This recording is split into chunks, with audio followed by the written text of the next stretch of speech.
Mesdames, Messieurs, bonsoir et merci de votre attention et bienvenue au cœur du mystère. Nous parlerons ce soir de Krishna, ce grand maître de l'hindouisme.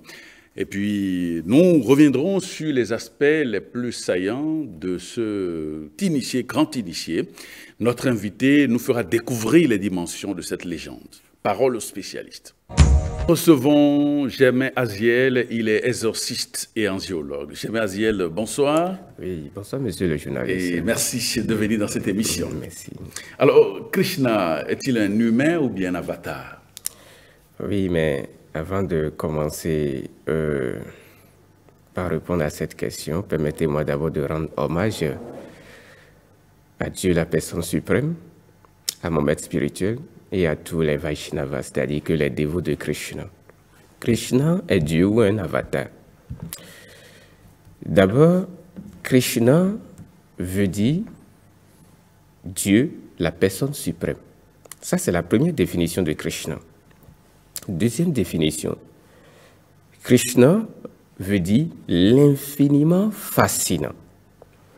Et chez nous, dans notre constitution, on n'explique pas ces choses sans utiliser notre testament. Notre testament, c'est un texte qui date de 5126 ans. C'est-à-dire que la Bhagavad Gita. Donc la Gita, ça veut dire le chant de Dieu, qui a été communiqué à un dévot de Krishna, c'est-à-dire que Arjuna. Le Seigneur Krishna dit, oui. J'ai donné cette science impérissable, la science du yoga, à Vivasvan, le déva du soleil. Et le déva du soleil l'enseigna à Manu, c'est-à-dire que le père de l'humanité. Et Manu l'enseigna à Vaku. Ça continue. Le savoir suprême transmis de maître à disciple. Voilà comment les saints rois l'ont reçu et réalisé. Mais au fil du temps, ô vainqueur des ennemis, la succession disciplique s'est rompue et cette science, en son état de pureté, semble maintenant perdue. Si je t'enseigne aujourd'hui cette science très ancienne, là de communiquer avec l'absolu, c'est parce que tu es mon ami et mon dévot, et qu'ainsi tu peux en percer le mystère sublime. À partir de ces versets, quand je vais rentrer dans les détails, les gens vont comprendre qui est véritablement Krishna. Okay. La Bhagavad Gita 4, versets 6 à 9, nous dit « Je demeure non-né, et mon corps spirituel et absolu ne se détériore jamais. Je suis le Seigneur de tous les êtres, et pourtant, en ma forme originelle, je descends dans cet univers à intervalles réguliers. Chaque fois qu'en quelque endroit de l'univers, la spiritualité voit un déclin et que s'élève l'irreligion, c'est-à-dire que le manque de spiritualité, quand dans une région donnée, il n'y a plus la spiritualité, les gens ne s'intéressent plus à la spiritualité, les gens sombrent dans l'irreligion, c'est-à-dire que tout ce qui est contre les lois de la nature. Chaque fois qu'en quelque endroit de l'univers, la spiritualité voit un déclin et que s'élève l'irreligion, aux descendants de Bharata. Bharata, ça veut dire la terre, en fait. Aux temps anciens, on appelait la terre Bharata Vasa. D'accord? Donc, aux descendants de Bharata, je descends en personne, c'est-à-dire qu'il prend naissance à partir d'un corps humain. J'apparais d'âge en âge afin de délivrer mes dévots, d'anéantir les mécréants, de rétablir les principes de la spiritualité. Donc, je vais m'en arrêter sur ces deux versets d'abord. Krishna, je disais tout à l'heure que c'est Dieu, la personne suprême. Dieu étant une énergie absolue. Cette énergie absolue, bon, dans la science, vous allez voir, on vous dira que c'est le néant, en fait, le néant, parce que l'absolu, en fait, c'est une énergie non manifestée. Donc, c'est pourquoi les gens l'appellent dans la science le néant, le vide. Donc, Krishna, dans sa demeure transcendantale, il est le Dieu créateur de cet univers matériel. Mais comme nous sommes tous sortis de Krishna, c'est-à-dire que nous sommes tous sortis de Dieu, la personne suprême, mais nous avons oublié notre nature originelle. Parce que en descendant dans ce monde, nous descendons dans ce monde à cause de nos bagages karmiques. Et nous venons dans ce monde justement pour nous libérer en fait de nos dus en fait envers les lois de la nature. C'est pourquoi Krishna autorise les lois de la nature à nous donner ce corps matériel. Donc, quand nous portons ce corps, nous oublions Krishna. Nous oublions même Dieu. C'est-à-dire qu'en réalité, nous oublions Dieu. Nous ne nous intéressons plus à tout ce qui a trait avec la spiritualité. Or, ici, justement, l'avatar Krishna est venu sur terre pour rétablir ce principe de la spiritualité il y a 5000 ans, 5126 ans, pour nous permettre de ne pas sombrer en fait dans l'âge de Kali que nous traversons actuellement. Et l'âge de Kali, nous avons commencé ça il y a 5000 ans, sur 432 000 ans. La durée de l'âge de Kali, c'est 432 000 ans. Mais nous venons à peine de faire 5000 ans. Parce que le monde, il a déjà défini ce qui adviendra dans l'âge de Kali pour nous préserver et nous permettre de s'en sortir en fait de ce désordre de l'âge de Kali. Il a recommuniqué, comme je l'ai dit tout à l'heure, cette science qui était déjà, mais qui a été perdue. La succession discipline des maîtres a été rompue. C'est-à-dire que quand on dit Dieu communiqua aux hommes l'enseignement à partir du demi-âge, le demi-âge aussi de façon symbolique en nous, c'est le mental. Donc quand Dieu communiqua sa science aux hommes, à un moment donné, l'initiation de la spiritualité se faisait de maître à disciple et de disciple à disciple. C'est comme ça, c'est ce que nous appelons le parampara chez nous, la succession disciplique. Donc, il y a quelques années, le monde a connu une période très sombre, c'est-à-dire que des guerres, etc. C'est-à-dire que près de 10 000 ans, il y avait eu des choses terribles. Donc, nous avons perdu cette connexion. Donc, il est revenu en tant qu'un homme, en fait, mais qui a un corps beaucoup plus subtil pour rétablir ce principe de la spiritualité. Et je vais m'appuyer, je vais encore l'appuyer. Oui, avant tout cela, j'aimerais bien qu'on revienne un peu sur les caractéristiques de l'âge de Kali dont vous parliez il y a un instant. Quand on dit, oui, l'âge de Kali n'est pas la déesse Kali. L'âge de Kali voudra dire, dans l'âge de Kali, c'est-à-dire que des choses contre nature, c'est-à-dire que la sexualité illicite. Et vous allez voir la maltraitance des animaux, la perte de la conscience. En fait, il y a une régression de l'homme sur le plan de conscience, la perte des repères spirituels. Et vous allez bien, vous êtes journaliste, vous allez bien constater cela dans la société, dans le monde. Aujourd'hui, vous allez voir que la sexualité, telle que c'était sacré au temps ancien, aujourd'hui c'est devenu un jeu, jouer, et tout le monde fait ce qu'il veut. On ne sait même plus si le sexe est sacré, on ne comprend même plus le but de notre incarnation, donc chacun se comporte comme il veut, parce qu'on se dit mais que Dieu n'existe pas. C'est ça. Justement, ce texte a été communiqué depuis 5126 ans pour nous permettre de se souvenir que en dehors de notre univers matériel, il y a une dimension plus élevée, supérieure à la nôtre. Donc, Krishna nous dit ici, je vais m'appuyer sur ce verset pour toujours vous répondre. Parce que j'ai dit tout à l'heure là dans l'autre verset qu'il dit à chaque fois que l'irréligion s'installe dans le monde, il y a un ordre dans l'univers et sur notre terre, dans notre monde. Mais l'homme, ignorant cet ordre, crée le désordre. Parce que le contraire de l'ordre, c'est le désordre. Et le désordre, c'est le manque d'ordre. Vous voyez, alors que cette succession dont nous parlons, c'est pour justement permettre de remettre de l'ordre. C'est pourquoi on dit désordre. Vous voyez un peu désordre ésotérique, c'est-à-dire que remettre de l'ordre dans l'univers. Donc, c'est qu'il a dit, à chaque fois qu'il y a une association spirituelle dans une société, c'est justement pour apporter de l'ordre dans la société. Dans la Bhagavad Gita, 7, versets 6 à 7, « Nulle vérité m'est supérieure. Ô conquérant des richesses, tout sur moi repose comme des perles sur un fil. Nulle vérité m'est supérieure. » Donc, et il dit que également dans le verset 9, verset 9, la nature matérielle, la Bhagavad Gita 9, verset 10 à 11. Les gens n'ont qu'à lire ça, s'ils ont le truc, ils peuvent chercher ça sur le net aussi. Ouais. Il dit, la nature matérielle agit sous ma direction. Ô fils de Kunti, Sous ma direction, elle engendre tous les êtres, mobiles et immobiles. Par mon ordre encore, elle est créée, puis anéantie dans un état, dans un cycle sans fin.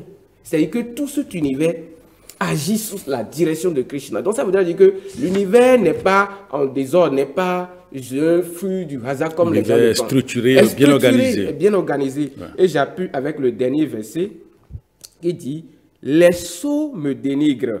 Lorsque sous la forme humaine, je descends en ce monde, ils ne savent rien de ma nature spirituelle et absolue, ni de ma suprématie totale. » Et vous allez voir que de nos jours, vous m'avez demandé les caractéristiques de l'âge de Kali. Les gens banalisent tout ce qui est attrait avec la spiritualité. Vous allez voir que l'éducation de la jeunesse aujourd'hui, ça pose un problème. Les enfants ne respectent plus leurs parents. Il y a de n'importe quoi. Donc, vous voyez, justement parce qu'on voyait Dieu à travers nos papas et nos mamans. C'est-à-dire que notre père et notre mère symbolisent nos dieux sur terre. Et justement, Krishna permettait à tout parent d'accéder à un certain niveau de conscience pour justement inculquer aux enfants la vertu.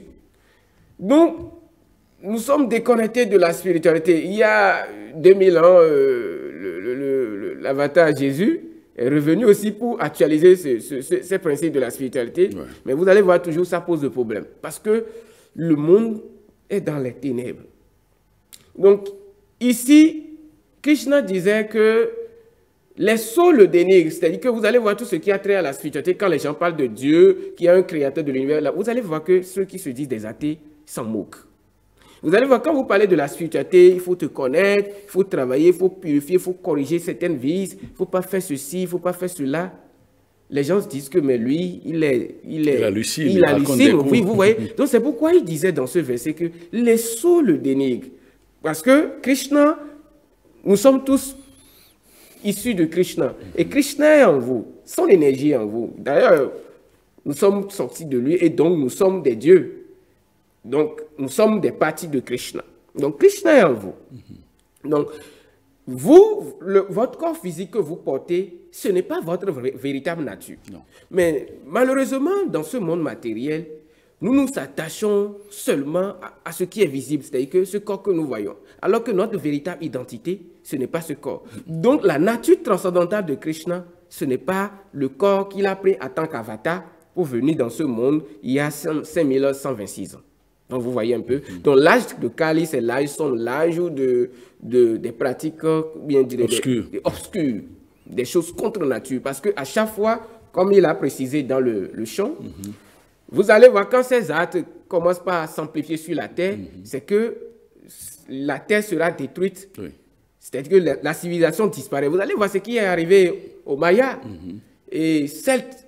Et les Vikings, beaucoup de civilisations ont disparu avec des traditions très puissantes parce qu'à un moment donné, quand l'ego humain contrôle la vertu, on perd le sens normal des choses. C'est-à-dire que l'univers travaille à ce que cette civilisation disparaisse. Et c'est arrivé à la dernière dynastie, c'est l'Égypte. À un moment donné, on s'est déconnecté du culte d'Amon. Amon veut dire, dans le sanskrit, c'est Krishna. Amon veut dire Krishna dans le sanskrit. Vous voyez un peu? Donc, ils se sont déconnectés des cultes solaires, des véritables pratiques solaires, pour s'enlisser dans certains nombres de pratiques qui ne riment plus aux exigences de l'âge de Kali. Et ce faisant, cette civilisation a été détruite et elle n'existe plus. Alors, Aziel, quelle est la différence entre Krishna, Jésus et puis le Christ? Oui, Jésus, comme je l'ai dit tout à l'heure, c'est un avatar. Ouais. C'est un messager. C'est comme je suis un messager. C'est le nom qui désigne quelqu'un qui va porter un message divin à une population, bien à une collectivité ou bien un peuple. Donc, c'est un messager. Si on va expliquer Jésus de façon terre à terre, c'est un messager. Donc là, il devient un homme de Dieu. C'est-à-dire que celui qui transmet la connaissance divine aux hommes qui sont perdus dans ce monde. Le messager peut accéder à la conscience christique. Oui, et afin de communiquer les lois divines à ceux qui sont perdus dans ce labyrinthe. Vous comprenez un peu? Mais le Christ, et ça en fait, si vous prenez la définition de Christ, vous allez voir, d'autres diront Christus. D'accord? Christ, et ce nom est issu en fait de Krishna. Si vous fouillez, vous allez voir que le Nouveau Testament, justement, vient pour confirmer, en fait, les enseignements de Krishna. Parce que dans l'histoire du monde, Jésus, ça veut dire Keri Sheshita. Quand on dit Keri Sheshita, c'est-à-dire que les gardiens des mystères, les gardiens de certains noms de connaissances. Donc, à chaque cycle, ces gardiens des mystères s'incarnent sur la terre avec des capacités hors du commun. Vous comprenez un peu? Donc, Jésus, justement, est un Kiri Sheshita. C'est-à-dire que celui qui a réalisé le Christ. Les Juifs vous diront Yeshua. Vous comprenez un peu? Donc, c'est des Kiri Sheshita, c'est-à-dire qu'on les appelle des avatars, mais qui sont des gardiens des mystères, d'une connaissance, qui viennent, ils communiquent ces connaissances à partir des lois aux hommes. Donc, Krishna et Christ, justement, c'est la même chose. Parce que quand on dit Jésus, ça ne veut pas dire Christ. Jésus a réalisé le Christ. Là où il complète Jésus-Christ, vous comprenez un peu, il a réalisé le Christ. Krishna également, et Christ et Krishna, c'est les mêmes choses. Parce que Christ, c'est la conscience, le logo, le verbe solaire, la conscience divine, la conscience solaire, le verbe solaire. Donc, vous voyez, alors que c'est ça, Krishna. Je suis à l'origine de tout. Et c'est Christ qui est à l'origine de cet univers matériel. Quand on dit Christ, vous allez voir, beaucoup de mouvements ont vu naissance dans notre monde à partir de la conscience christique. Parce que justement, la conscience christique se base sur la bhakti.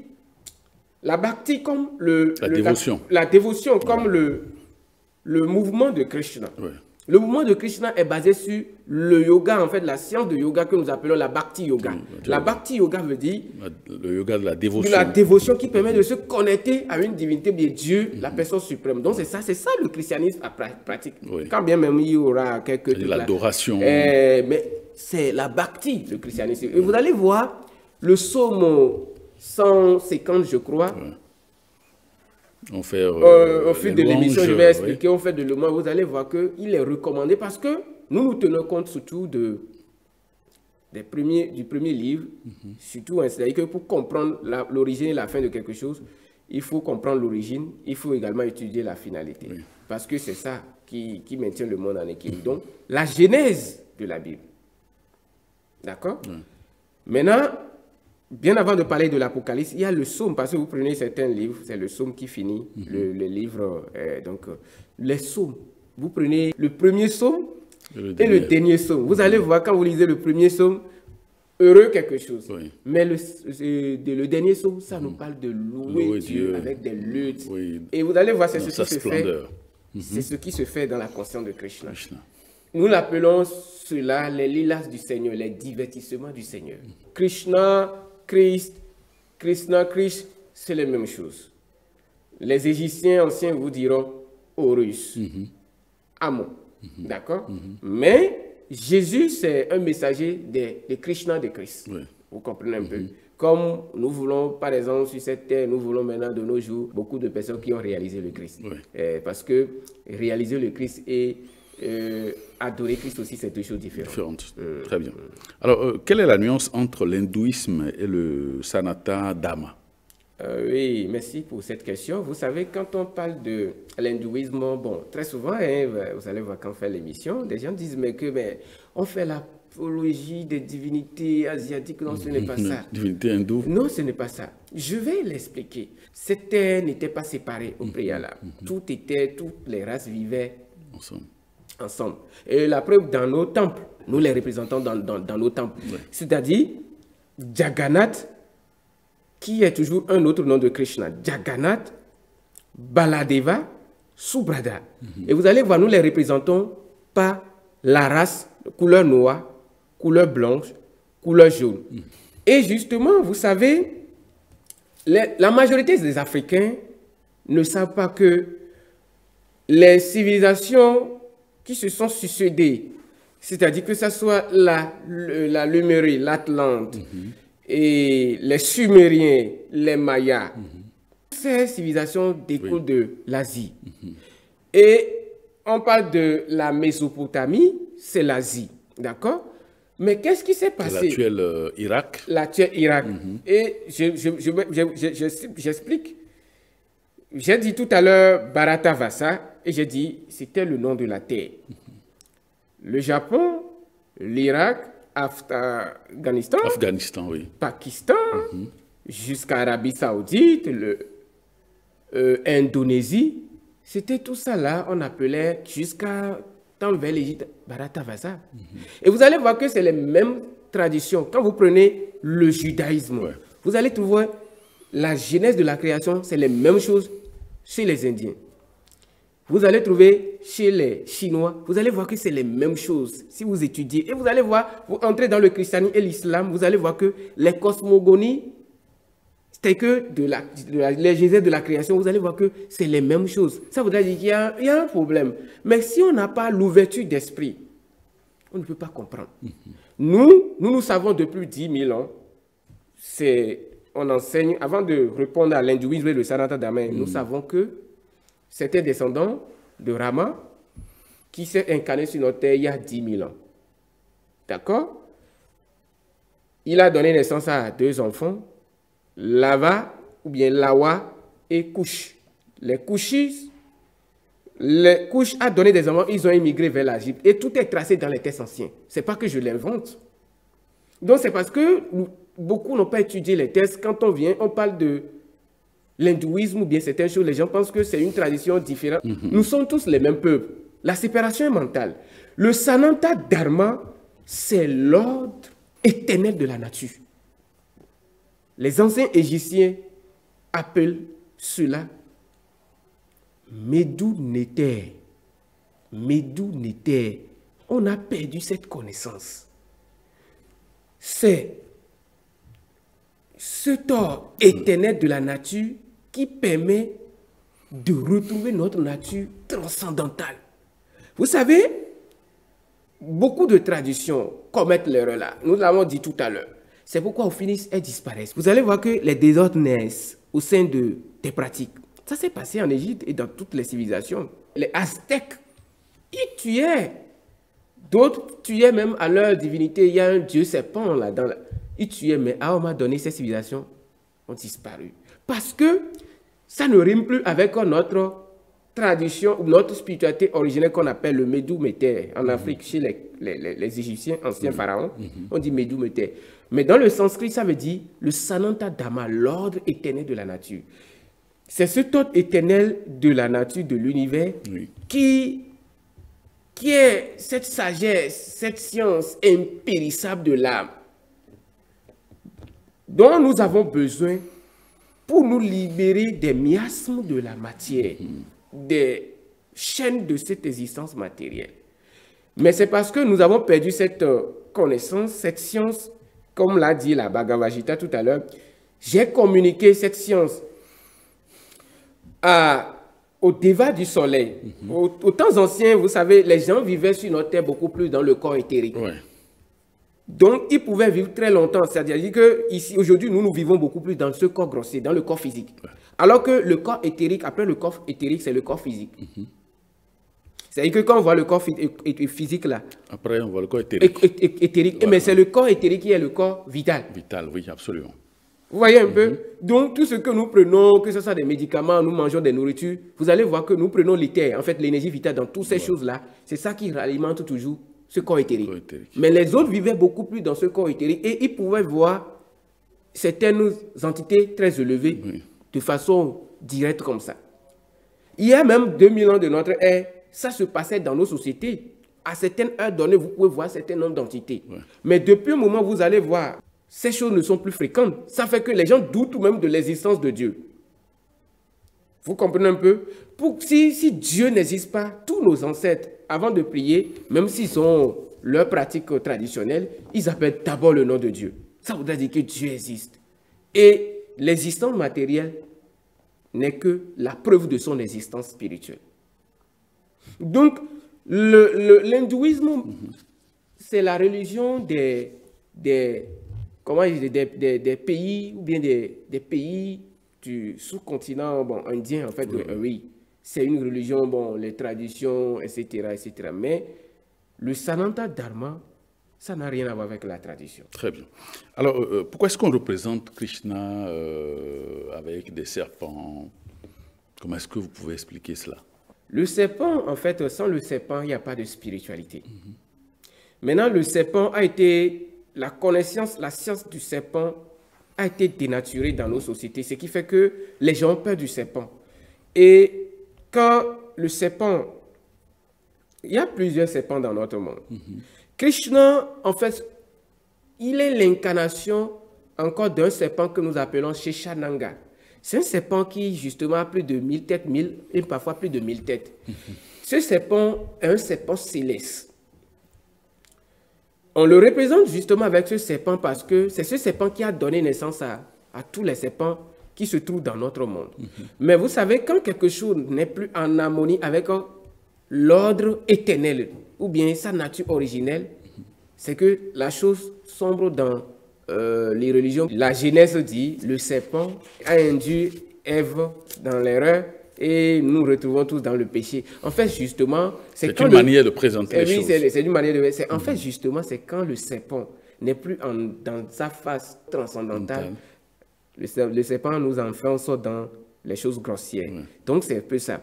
Donc, Krishna, il incarne, parfois il se manifeste à partir des serpents.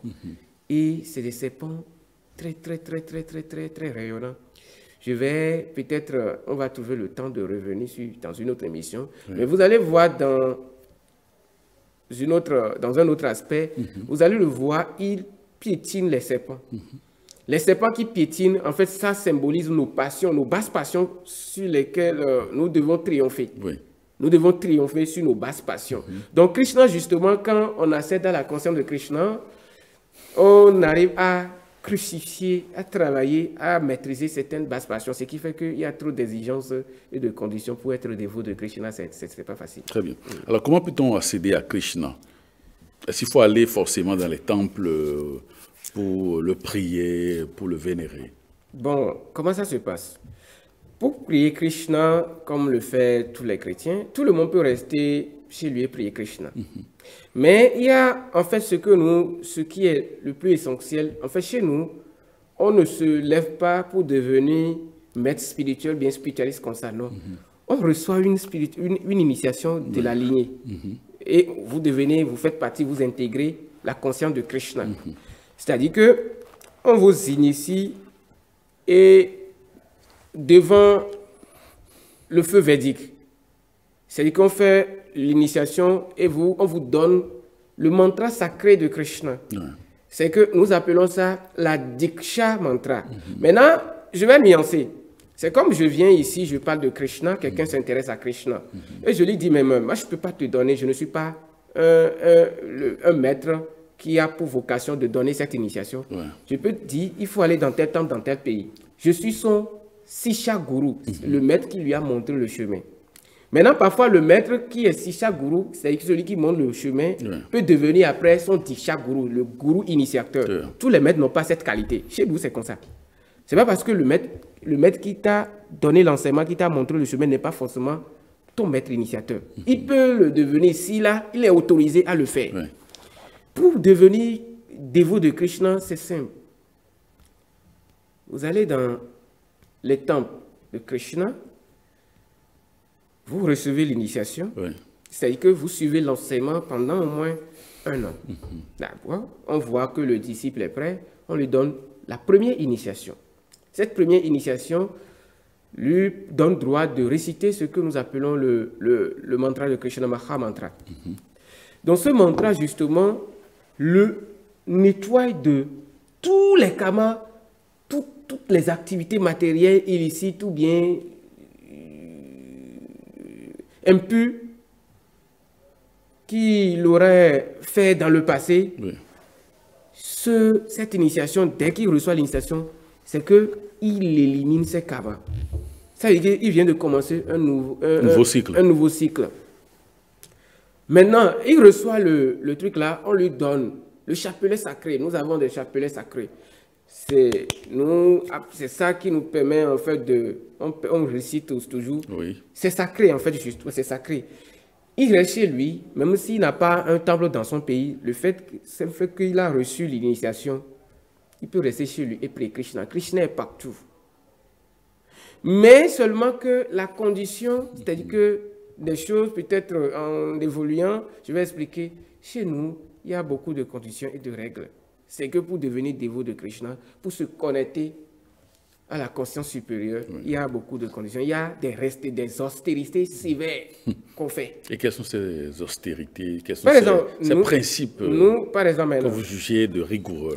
Nous, maintenant, par exemple, de façon terre à terre. Au niveau de la conscience Krishna ou de l'hindouisme? Oui, non, ici, c'est la conscience de Krishna. L'hindouisme, c'est autre chose. Très bien. Nous, par exemple, on ne mange pas l'ail. L'ail. Pourquoi? Je m'explique. Parce que quand on mange l'ail, l'ail, c'est le feu. Oui, c'est l'élément feu. Oui, c'est le feu, l'élément feu. Donc, ça stimule l'envie sexuelle. Alors que chez nous, il est interdit, quand vous faites le vœu de suivre Krishna, il faut éviter des activités illicites. Oui. C'est que si vous avez 1000 femmes, vous devez présenter les 1000 femmes au temple. Et on sait que vous avez 1000 femmes. Mais c'est que faire comme ça, non, parce qu'on devient un brahmana. Un brahmana, c'est des gens qui sont des docteurs en fait de la science sacrée transcendantale. Oui. Donc, on ne mange pas l'ail, par exemple. Et on ne mange pas des poissons. Certes, je vais nuancer. Il y a une autre forme de Krishna que j'ai cité tout à l'heure, Jagannath. Dans certaines régions, ceux qui adorent ça, eux, ils mangent du poisson. Mais la forme de Krishna, la forme la plus transcendantale, très élevée, ça ne autorise pas la consommation de poissons, par exemple, des animaux. Le bœuf, c'est l'animal le plus élevé spirituellement. Donc cet animal sacré, nous respectons cet animal avec sa dimension spirituelle. Manger la viande du bœuf, c'est une offense au Krishna. C'est pourquoi on l'appelle Gopala. Et nous le louons à travers une chanson. Gopala, c'est-à-dire que c'est celui qui enchante les bergers. Vous voyez un peu, c'est-à-dire que quand vous allez le voir, parfois on le représente, il est avec les bœufs. Et oui, parfois vous allez le représenter, on le représente en forme d'un petit enfant, etc. Donc tous ces enseignements se trouvent dans la Bible. Oui. Devenez comme un petit enfant, vous voulez aller dans le royaume de mon Père. Donc tout ça là. Nous ne faisons pas aussi, c'est-à-dire qu'il est interdit d'adorer les esprits les plus inférieurs. C'est-à-dire que dans notre système solaire, il y a certains esprits qui s'y trouvent, mais de façon inférieure. Il y a des esprits supérieurs, mais c'est-à-dire qu'il est interdit d'adorer un autre esprit en le croyant plus supérieur à Krishna. C'est interdit, c'est une offense. Parce que justement, quand vous prenez chez nous, Krishna, il a une autre forme, il est souvent assis sur les eaux. Et il y a le serpent derrière lui. Nous l'appelons Narayana. Narayana veut dire le Seigneur qui se meut dans les eaux primordiales. Si vous prenez la Genèse, vous allez trouver ça. Ouais. Au commencement, Dieu se trouvait dans les eaux primordiales. L'Esprit se mouvait dans les eaux. Dieu a dit que la lumière soit. Quand Dieu a dit que la lumière soit chez nous, Krishna a dit, quand il a parlé, c'est-à-dire que de lui est sorti le démiurge. Et le démiurge qui est Brahma, c'est-à-dire que le créateur des êtres, ça veut dire Brahma. Il a entonné, en fait, le son Om. Brahma a prononcé le son Om. À partir du son, il y a eu la lumière. Vous voyez un peu? Donc, cet enseignement se trouve dans la Bible. C'est-à-dire que quand ceux qui ont étudié les autres sciences, ils peuvent comprendre et rapidement comprendre. Dieu dit que la lumière soit. C'est qu'il a parlé et la lumière fut. Donc, chez nous, nous disons que Brahma, c'est lui qui a donné la science de Veda à tout le monde. Parce que Veda veut dire le savoir originel. Très bien. D'accord? Alors, quelles sont les choses que Krishna ne tolère pas? Oui, comme je l'ai dit tout à l'heure, le mantra, c'est-à-dire que on va commettre des crimes, sachant bien que le mantra de Krishna peut nettoyer des conséquences karmiques. Des gens vont poser des actes contre nature en espérant que le mantra va le... Non, non, c'est pas bon. ça ne marche pas comme ça. Krishna n'aime pas. Krishna ne tolère pas qu'on s'attaque à ses dévots. Et vous allez voir, c'est que si vous fouillez l'histoire du moins, tous ceux qui se sont attaqués au Vaishnava, aux dévots de Krishna, ont péri. C'est que quand les dévots de Krishna n'ont pas le temps de lancer du sort aux gens, eux, ils sont juste établis dans la conscience de Krishna et ils dispensent les enseignements christiques qui pouvant permettre aux êtres de se lever. Mais médire, diffamer, critiquer un dévot de Krishna, automatiquement, étant donné que Krishna symbolise la justice, il foudroie la personne des conséquences très fâcheuses. Donc Krishna ne tolère pas. C'est dit même dans la Gita, je ne cautionne pas que mon dévot m'est cher. Donc, c'est-à-dire qu'à chaque fois quand les gens essaient de faire quelque chose contre un véritable dévot de Krishna, c'est qu'ils se mettent eux-mêmes dans des problèmes. En fait, le Kazakh qui avait orchestré ce tat-là, mais un jour, il dormait chez lui-même, quand lui-même il a été pourchassé par un lion dans le rêve, jusqu'à ce qu'il est venu confesser à notre maître, celui qui a permis que les textes soient édités en français. Il a confirmé que Krishna est vraiment grand. Donc c'est pour dire que justement, Dieu nous donne toutes les âmes pour nous défendre et nous permet de se lever si nous avons la volonté. Krishna ne tolère pas non plus que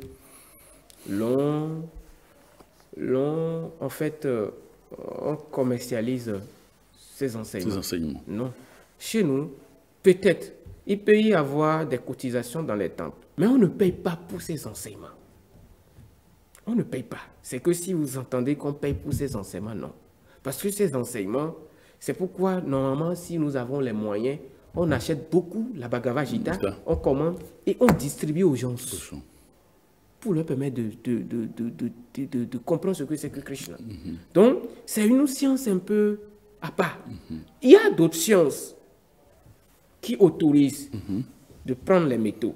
Mais la Krishna, elle interdit. C'est pourquoi il nous a dit de ne pas faire l'action intéressée, d'aider, mais de ne pas s'attacher au résultat.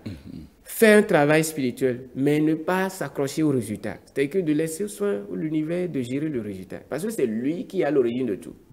Quand même, tous les êtres peuvent quand même, quand on dit interdit, c'est-à-dire c'est des choses qui, justement, si on veut se lever, on peut éviter. On n'interdit pas. C'est vrai que la consommation du bœuf, bon, elle est interdite. Oui, mais est-ce que cela a une influence, un impact, j'allais dire, un impact négatif sur l'évolution spirituelle de l'adepte? Oui. Vous allez constater que avant d'immoler un animal, on immole l'animal, l'animal souffre. Alors que, j'ai dit tout à l'heure qu'il dit, je suis à l'origine de tout. Que ce soit les animaux, les végétaux, de par nos actes matériels actuels. C'est ça, ces actes qui définissent dans quelles conditions matérielles nous allons renaître dans la prochaine vie. C'est-à-dire que si dans cette vie, je passe tout mon temps peut-être à battre les animaux, à les maltraiter, je peux revenir dans la prochaine vie comme un mouton. Et d'autres aussi vont me maltraiter. Oui, tous ces êtres qui sont sur Terre sont en évolution. D'ailleurs, même dans la philosophie kabbalistique, même sans parler de l'hindouisme, mais du Sanatana Dharma dans la philosophie, tout ça là, ça s'enseigne. Le règne minéral. L'homme a d'abord connu le règne minéral, le règne végétal, le règne animal, le règne humain. Donc quand il quitte là, il accède à la conscience Krishna qu'on appelle le règne angélique. Vous voyez un peu, donc, maltraiter les animaux, manger le bœuf, je vais vous donner un exemple palpable.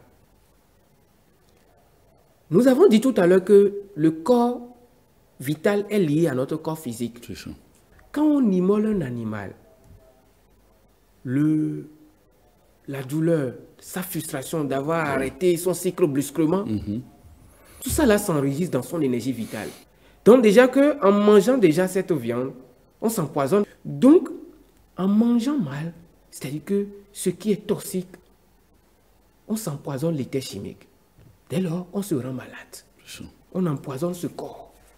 Et là, qu'est-ce qui se passe? On sera contraint par les lois de la nature à aller vers un médecin pour prendre rendez-vous. Maintenant, le médecin va nous imposer une autre forme de vie. Ne mange plus ceci, mange ceci, prends ceci, tel comprimé pour équilibrer l'énergie toujours vitale.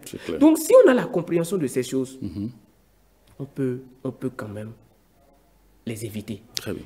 Mais je vais vous dire, dans certaines initiations, on autorise la consommation des petits poissons.